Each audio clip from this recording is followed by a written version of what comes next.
Real quick, before we get into the show, I wanted to share a new service called Getita that Ken and I have been using that has made us over $10,000 in Amazon reimbursements. The service requires no monthly subscription, and Getita collects a small percentage of the money they recover for you. It takes less than 5 minutes to set up and works on all Amazon marketplaces. Go to Getita.com, Getida, and enter promo code FTM400. That's FTM for Firing the Man 400 to get your first $400 in reimbursements commission free. How much money does Amazon owe you? Welcome everyone to the Firing the Man podcast, a show for anyone who wants to be their own boss. If you sit in a cubicle every day and know you are capable of more, then join us. This show will help you build a business and grow your passive income streams in just a few short hours per day. And now your hosts, serial entrepreneurs Deirdre Tshien and Ken Wilson.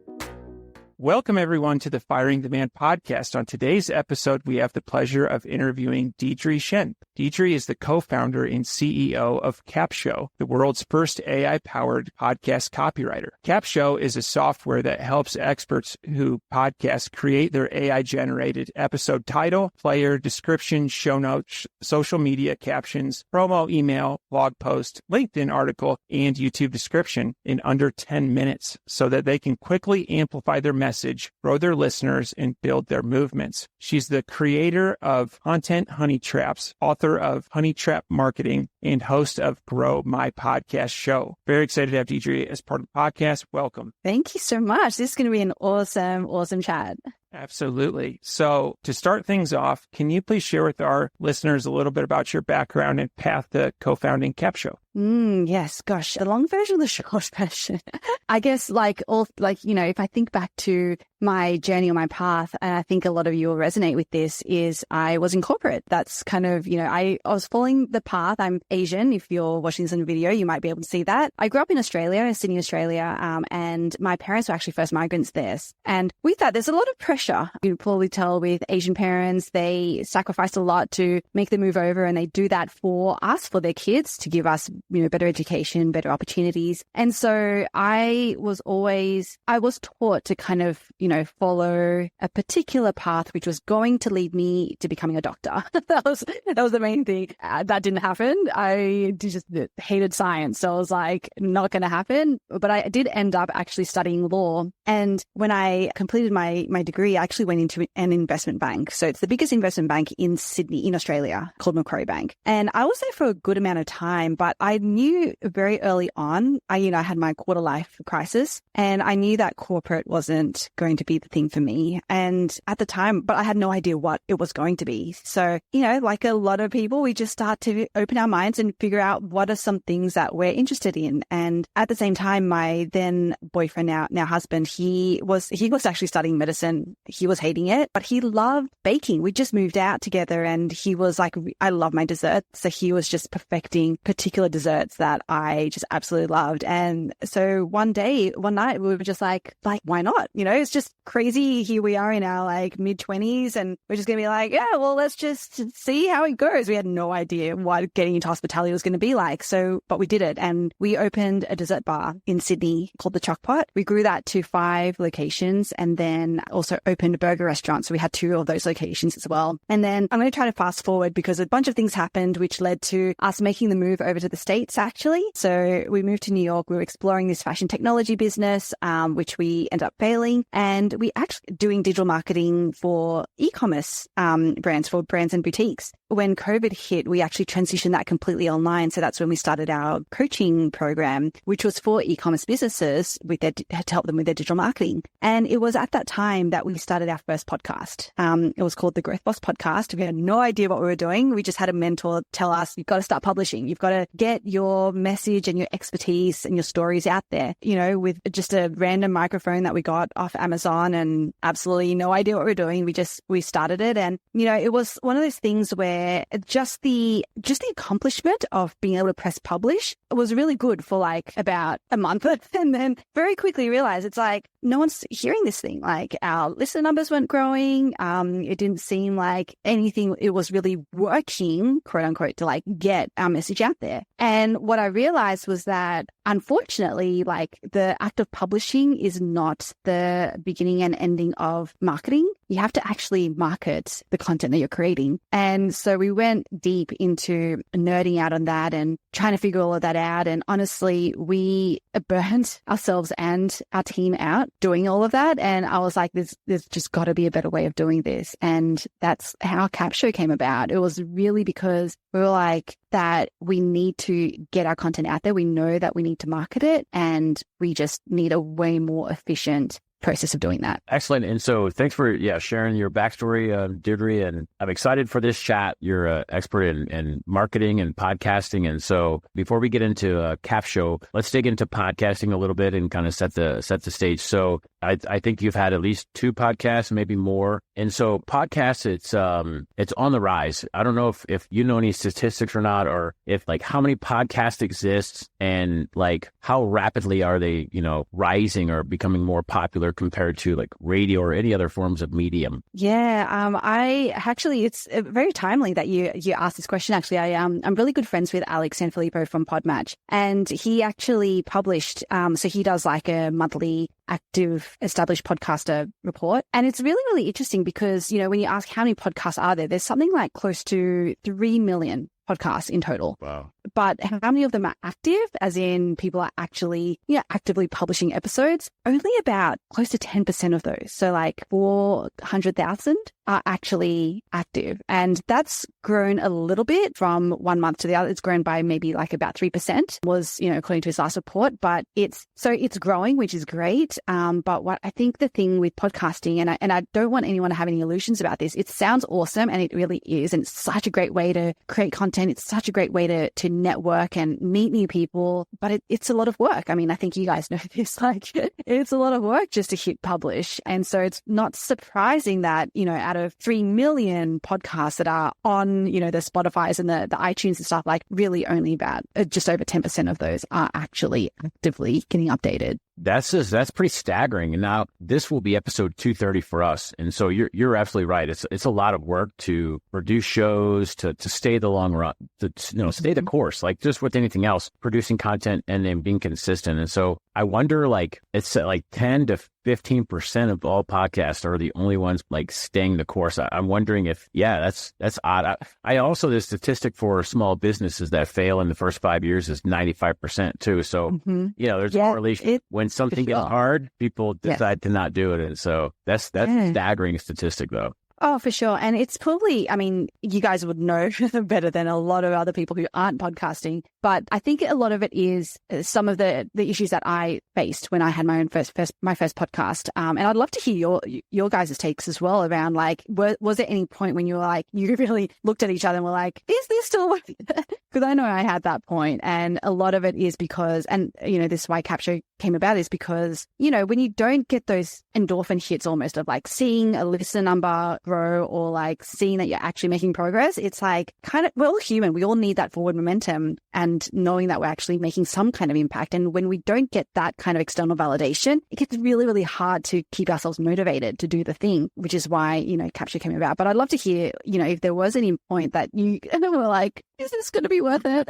David, I'll let you go first. Yeah, it's funny that you mentioned that. We had one of those last week and we're 5 years in. And, I think one thing that we talk a lot about, so we're in our 5th year, we have a perfect record. We've posted a new episode every single week. And you're absolutely right. It does take a ton of work. I think one of the things that's been helpful to us is establish a why, and making money at podcasting, while important, I would say is not our why. I love podcasts as a consumer. I've always been jealous of people that can sit for 2 hours and read a book. I have to be moving, but if I have headphones on, I can get great content, great information from other podcasts that I listen to. And this sounds dramatic to say, and it should be. I have had podcasts that have changed my life. Ken and I get on here once a week and we're talking about business, and I'm looking over at my wall, I'm looking at a thank you card I got from someone that listened to our podcast, quit their job. They fired the man. And we have a couple stories like that. And that's what keeps us going, because I know the gift that somebody receives when they quit their job. The amount of quality fame, like having ownership of your time, is such a gift. And so if we continue on and we can have a couple people like that, that's what keeps us going is that. So that would be my answer. But you're absolutely right in that statement about 90% of them failing. It's not shocking for doing this for 5 years, because Ken and I, even 5 years in with a very established team and podcast, we still are asking ourselves, like, is this worth it? And that's my answer. One thing that I would add on there is we also try not to, we look at our downloads and our stats very rarely. Like, we want to see progress, but we don't like you mentioned, Deirdre, the dopamine hits. Like, it's not like we like on social media, you can throw out a post or something and then you're kind of monitoring it, seeing if it's going to go by. We don't do that at all. And so we'll pop in like maybe once a month and kind of see, making sure everything is going in the right direction, but we're not measuring our success based off of our downloads. And the other thing is, we're kind of in a super niche. We're in e-commerce and Amazon, which is kind of like, it's not a massive audience. And so we measure it by also the value we get from the guests on the show. And so we're building connections with the guests that we have on the show, and they're experts in their industry. And so anytime we personally need help in our business, we have a whole portfolio of experts that we can reach out to because we built that connection, right? They have us on their show, we have them on our show. And so it's kind of almost a sense of community, and you're building relationships. So in business, that is like number one. It's a key. So it's also kind of a hidden little gem there of a why. For sure. Now, I'm in podcasts, so I love podcasting. It is, it's where I think what we're saying here is it's not easy, but it's totally worth it.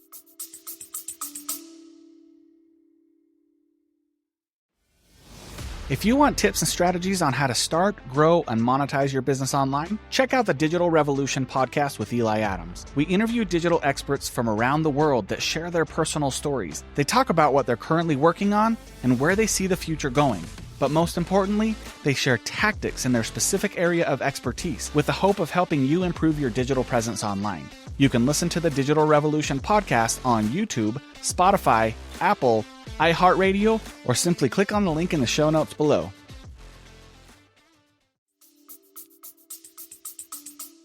Yeah, I agree with that.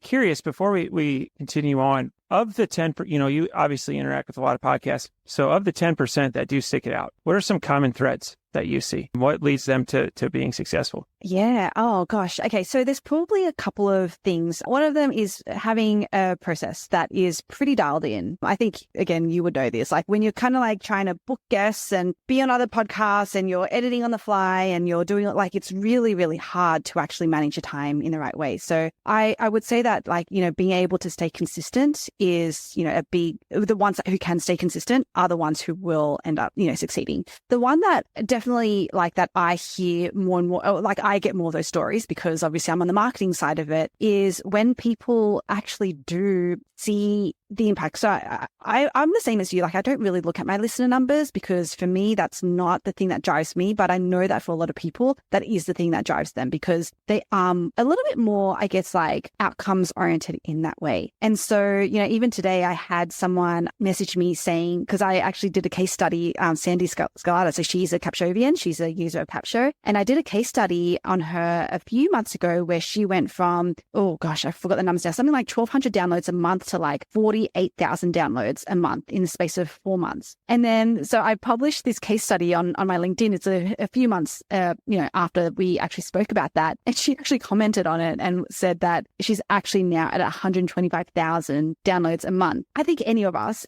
who are human would look at it and be like, when we're getting results like that, it's, there's just a part of you that's like, why would I stop doing this thing? And to your point, it's just like, it literally is more people that you are impacting. And so even though I personally also don't really look at download numbers, I know that that's important for people. So, for people who, like me, don't really look at the download numbers, it's actually how good is it that you can record something, you can just like, even if it was on your phone, you just like pick up your phone, you start recording something, and literally you can have like I would say even a month's worth of content that you can can create just off the back of that. And so for me, that's a really, really big plus because I value my time. I don't want to be having to create content for, multiple different platforms at the same time. And I'll talk a little bit more about this as well. But for me, it's just the load of like the pressure of having to create new content to get my message out there. I can just do it kind of once in a way, like hop on a podcast and, talk about something. And then I know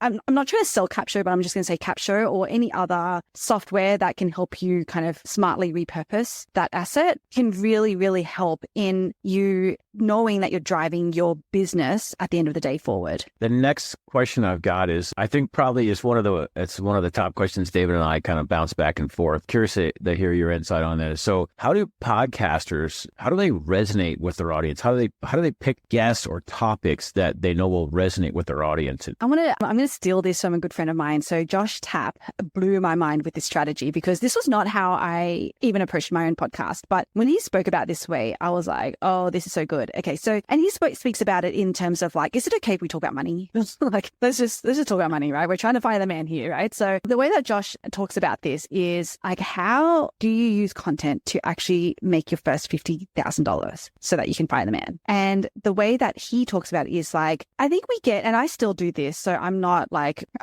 immune to this, but sometimes we think that the thing that we want to talk about is the thing that surely our audience is going to care about. And a lot of times it's not, right? Sometimes it is, which is great, but a lot of times it's not. And so his strategy is all about whoever you're going after. And the whole $50,000 thing is like, especially if you're brand new to entrepreneurship and like, you want to get into a particular space. Let's say it's like coaching marriages or something like, who is your ideal client that will pay you $50,000? So we're looking for someone who is like most likely going to be kind of being a millionaire or earning pretty good money, right? We all probably have a friend like that, or we probably have a friend of a friend. Like we would know someone in a network who is in that position and that you can actually reach out to be like, hey, I'm doing XYZ. So I'm looking to, consult with some people about looking to consult really successful executives on, on their marriages. You see, there's a bit more specificity that might need to put there. What's one thing that you might have struggled with or that you wish you knew more about or whatever, right? Just a really simple text. There's no pitching because it's not a pitch. It's literally just, I want to know. They'll tell you. And then you just create that content, right? So you just record that. And then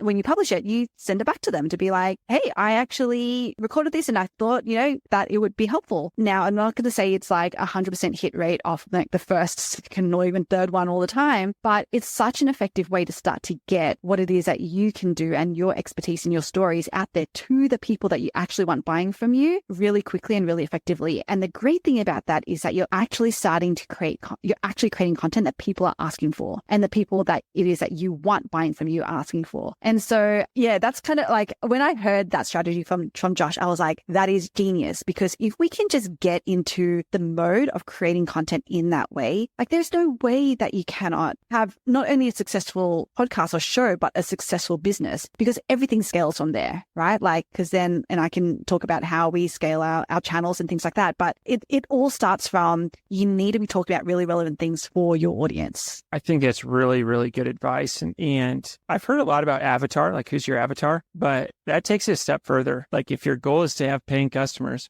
who are those people? And I really, really like that. That's great advice. While we're on the topic of money and podcasting, because I don't think this probably gets touched on as much as it should. To me, there kind of seems to be two models. One is I have a podcast that supports another thing. Your example, I have a podcast that supports executive coaching and marriages. And then kind of the second model would be a standalone podcast that creates content and gets sponsors. If that goal is to make that first $50,000, which model or approach would you say is the best one? 100% hands down the first one. You've got to be selling something. Now, can it be someone else's something? For sure. But, the margins, when we talk about affiliate marketing, things like that, we're talking 20, 30% most likely max. And so, but when you have your own thing, that's like 100% to you. And when you have your own thing as well, we talk about the 50K, it's like how to get your first 50K. It's literally your offer is going to be 50K. Like that's right. Like, and that's why you're talking to like high level, like this is, we're really opening minds up here. So I want people to like definitely be skeptical of this, but it is 100% doable. And you just need to be talking to the right people. Like that's literally all it comes down to. It's only not doable when if you believe that you're only worth talking to people who cannot afford that because of XYZ reasons. A lot of that is imposter syndrome. A lot of that is, I don't have the experience or the whatever. But if you believe that you are worth 50K, you will 100% be able to consult one-on-one. You start there, one-on-one consulting with someone to solve a specific problem for them that you can. So that's that strategy. Just to circle back around to your specific question around like, yes, you want to, by far, when we talk about monetization strategies in podcasting, the people who aspire to be like the next Joe Rogan, that's always the thing, like the next Joe Rogan or the next, I don't know, like celebrity podcast, unfortunately, they're not going to succeed. That's probably also why the fail rates are so high, is because, you have this vision and it's just not a reality, unfortunately, because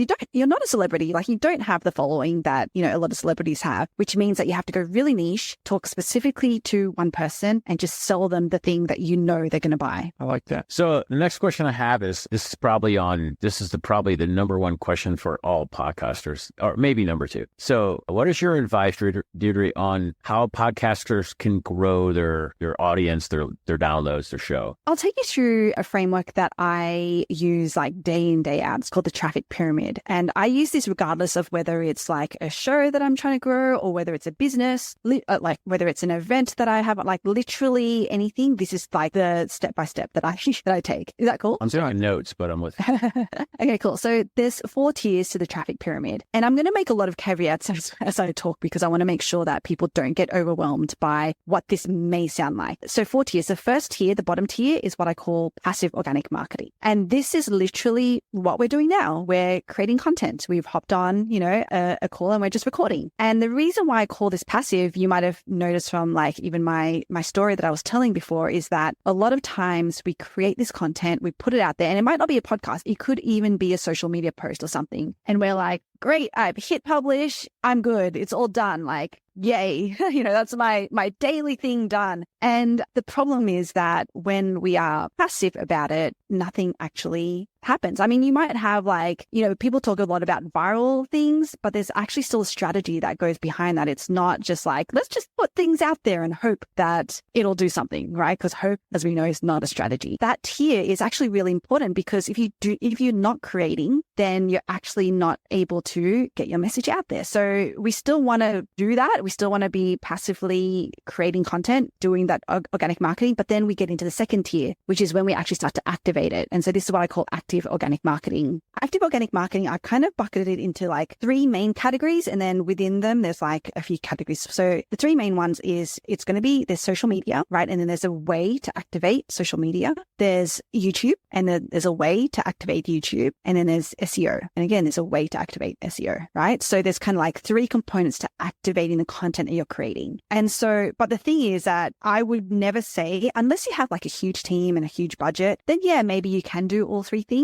For a lot of us, we don't. So I always just focus on one. And a lot of times, because I've spoken to a lot of entrepreneurs and entrepreneurs who podcast specifically, a lot of times it's most likely going to be the social media bucket that they start in. But even within social media, we know that there's like multiple channels, right? There's like Facebook and LinkedIn and Instagram and TikTok, and it's never ending. And my advice is only like max, which is really, really hard, because even when I was trying to do this and when I was told to do this, I was like, every fiber in my being was rebelling against only picking 2.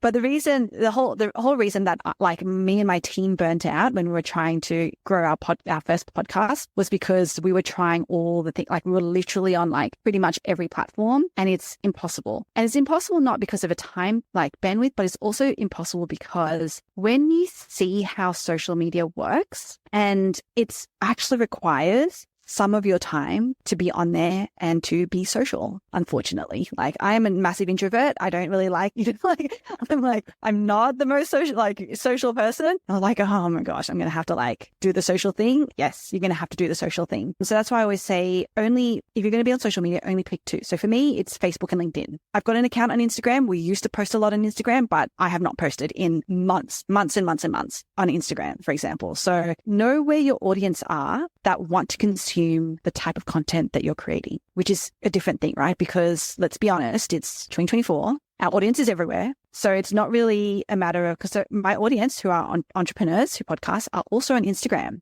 but they're on Instagram to promote their own thing, right? They're not on Instagram to consume the information that I am providing. Facebook and LinkedIn, they're on there consuming the type of information I'm providing. So I just want to make that clear as well in terms of, when you're choosing the platforms to be on. There's a ton of detail I can go into that. Are there any specific questions that come to mind around the tier 2, or should I round out tier 3 and tier 4 and then come back? No, I do want to, I really like the picking 2. We've tried to kind of keep up with too many channels, and I think that's really good. Can we talk a little bit about TikTok and YouTube and how those, maybe they're not a great fit for your show and your listeners, but what types of podcasts would those be a good fit for? Again, I don't know if there are any blanket statements that I can make, because a type of show is going to be, because a show about mums getting fit could be, one could be very much about executive mums getting fit, and one could be about stay-at-home mums getting fit. There's still very different audiences. So that will most likely be on different platforms. The executive mums might be more on a LinkedIn, and the stay-at-home mums might be on a TikTok or an Instagram. So I don't know whether it's I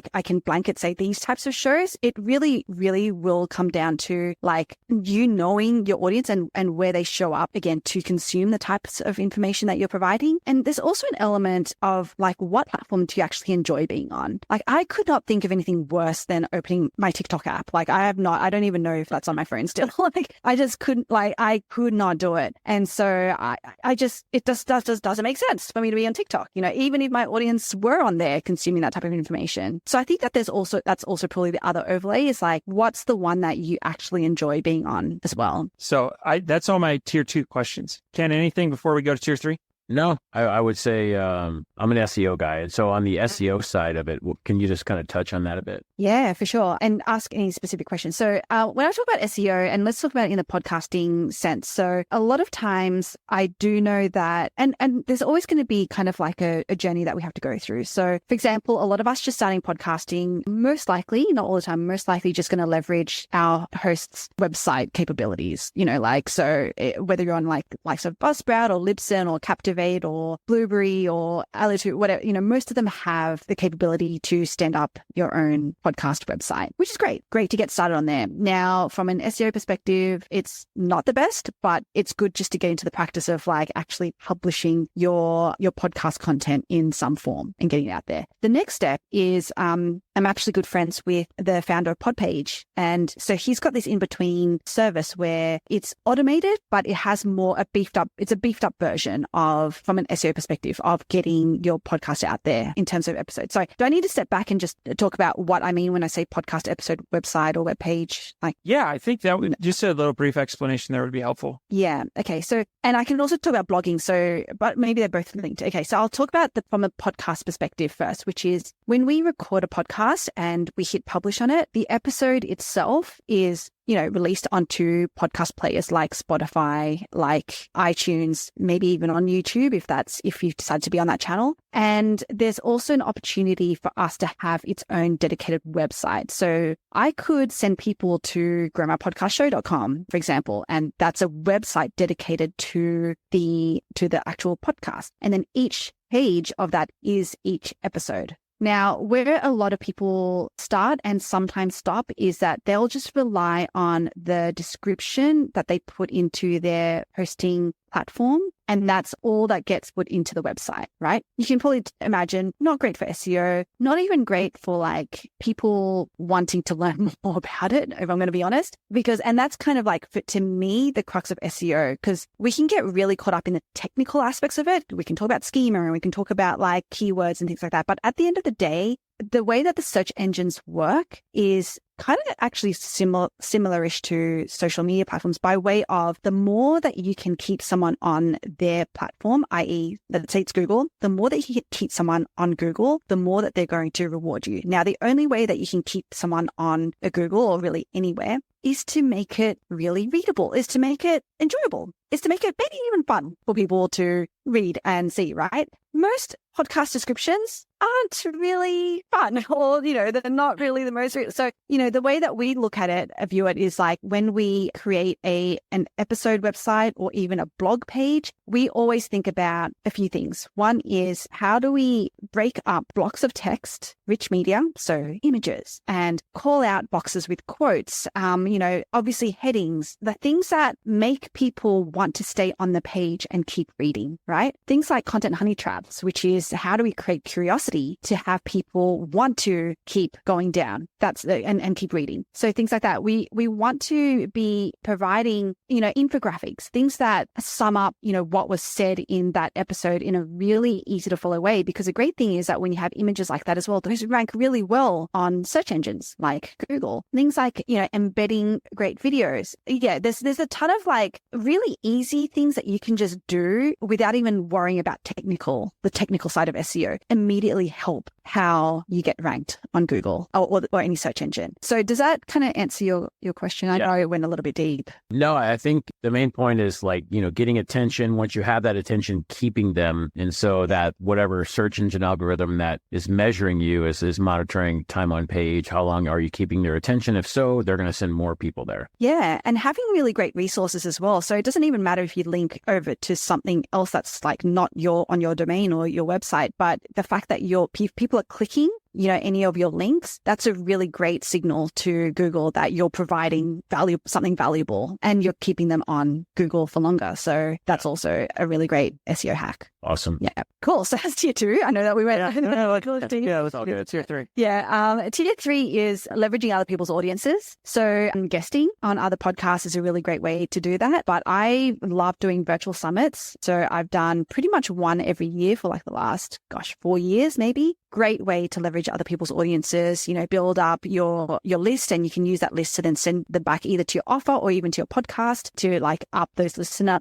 numbers. Yeah, getting on people's guests. I think we met through Podmatch, I believe. So Podmatch is a great platform to just very quickly find other podcasts to get on and talk about, what it is that you do and your show. Yeah, there's just a ton of things that you can do around leveraging other people's audiences where you're helping to create an ecosystem and a network where it's not only you like getting something out of it, i.e. that you get to, be on someone else's podcast, but that you also give so they'll promote you. Awesome. How do you also be a really good citizen of that ecosystem and help promote them in the ways that you can as well? The thing that's really unique about podcasting is you would generally look at other podcasts as competitors, but it's not. It's really everyone is helping each other. And like if we think of e-commerce podcasts, we've been guests on most of them and we've hosted most of them, and that cross promotion is really helpful. And there's not a lot of things like that where the competitiveness is drawn out of the equation and it's a rising ship. For sure. It's such a power. Yeah, it's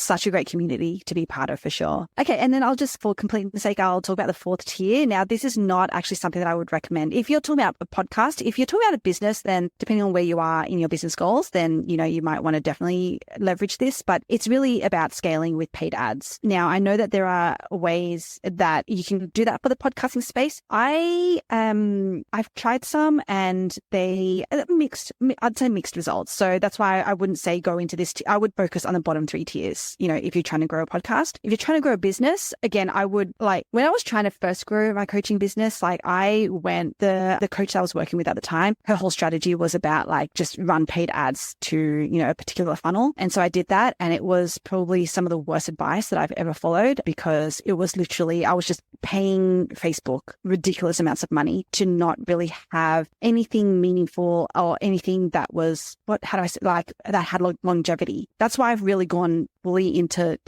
organic marketing, because I really, really believe that spending the time in organic marketing will actually yield way better results. But in saying that, that's why I say scale with paid ads, because if you're at a certain revenue number and you can take that risk and again, I'm going to talk about Josh Tapp again, because he's just a genius at this. He has a system whereby, once you have your first 50K, how do you almost go pay yourself 50% and then the other 50% put it back into an engine, perhaps like ads or an agency or something that will get you 4x the ROI on that. And so it does work depending on where you are financially. It's just not something that I would recommend for people who are just getting started because it can be a bit of a landmine. Absolutely. You've touched on CapSho a couple times throughout the episode, and let's talk about what that is, what types of audiences you serve. Yes. So CapSho is an AI-powered software. What we do, so our users will upload their audio or video files. So it could be a podcast, it could be a YouTube video, it could literally be a recording that they did on their phone just to brain dump,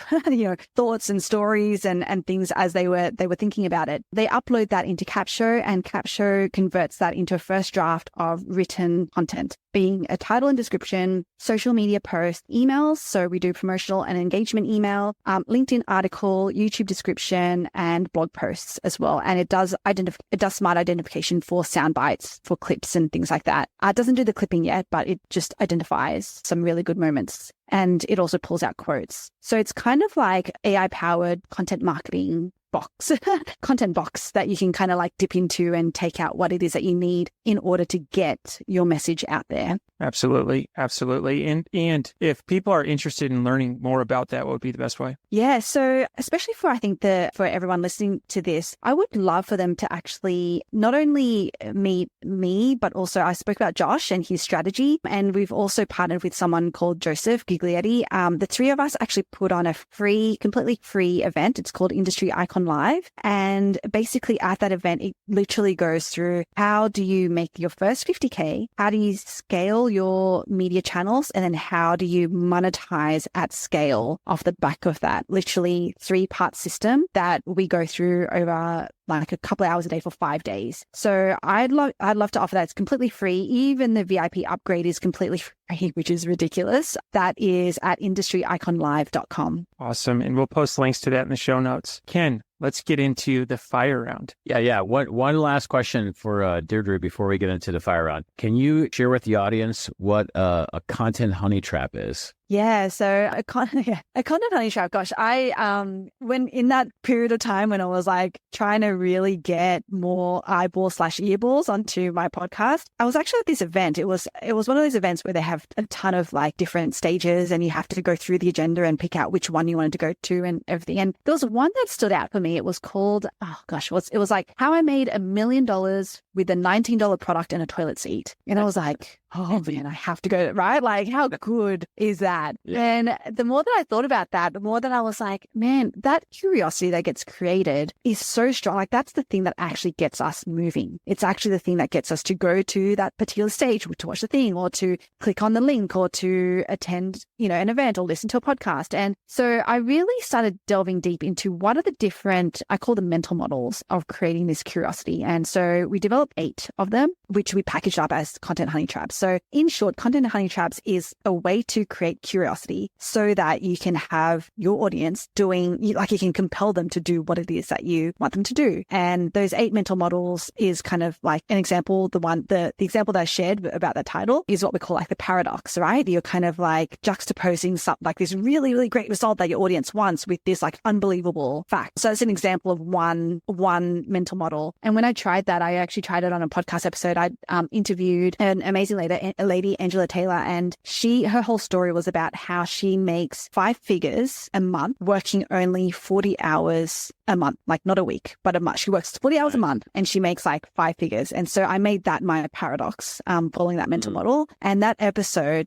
like got this massive spike in downloads. I had people like Alison J. Prince and stuff like DMing me on, like to be like, I cannot wait to listen to this episode. And so, yeah, that's when we were like, oh, okay, this content honey trap thing is really like, we're onto something around, creating frameworks around it. So that's what it is. Now, I like that. And I'm thinking of it. We did that on one of our episodes, and David knows exactly which one it is. It's got the highest downloads we had for any episode, and it was the title of it had that hidden in there. So yes, yeah, no, that's good. I think I'm going to do that more. All right, cool. So, Deirdre, every guest we bring on the show, we run them through the ringer, and it's called the fire round. It's a series of rapid fire questions. Are you ready? I'm ready. What is your favorite book? Oh gosh, I feel like this is going to be really cliched. 10x is better than 2x. Awesome. Listen, what are your hobbies? Pickleball. Really, weirdly. I've been getting into pickleball lately. Awesome. I love pickleball. Next one. What is one thing that you do not miss about working for the man? I do not miss having to get dressed in the morning. That's awesome. Also, I think that's the second guest has said that one. So becoming more popular of an answer. So that's really cool. All right, last one. What do you think sets apart successful entrepreneurs from those who give up, fail, or never get started? I mean, I think everyone can agree with this. It comes down to belief in yourself. Like that's what it is. That's literally, if you believe that you are worth anything and the results that you're going to get, the world's the limit. I like it. Absolutely. I want to thank you for being a guest on the Firing the Man podcast. If people are interested in following you or the content that you put out, what would be the best way? Yes. So I am on Facebook and LinkedIn, as you know by now, Deirdre Tshien. So just type in my very hard to spell name and you'll find me on Facebook and LinkedIn. I'd love to see you there.